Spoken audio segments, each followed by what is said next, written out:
Ayan guys, sa wakas. Pantay na ang laban. Diyos ko, grabe. Ayan na ang masarap na biko guys. Mausok-usok. Sa init, ang bango-bango guys. Ang bango ng gata na naghalo. Ang gata at saka yung langka. Nakita niyo yung langka guys? Kita niyo yan? Kita niyo yan? Oh. Giselle! Ayan na ang biko. Inggit ka na naman. Giselle! Ayan ang sarap ng biko. Giselle!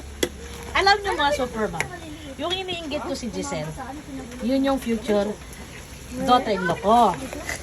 Ang layo niya kasi. Kaya pag nagluluto ako dito ng mga favorite niya, katulad ng kaldereta, itong biko.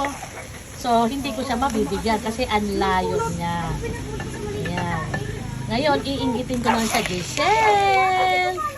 Ayan ang sarap ng biko. Ayan guys, tapos na ang ating masarap na biko.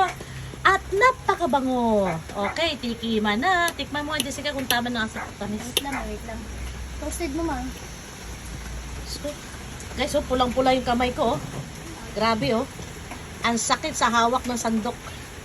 Yari ka, pagkasarap. Parang may paltos na ako. Lagi mo na nilutuan si Giselle. Ay, nako, pag nagluto ako, kalahating kilo lang.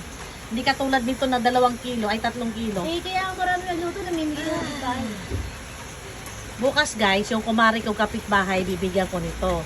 Pangpari sa kanilang kape. Masarap to isipari sa kape guys. Mapulang pa Super Mom, bibigyan ko rin si Tita Lori yung aking gilas. At kung sino pang maisip kong bigyan bukas na malapit ito sa bahay. Kayo guys, gusto nyo rin? Kaso paano ko mapadala? Bye! Ayan, nakita nyo na ang aking conversion sa paggawa ng biko.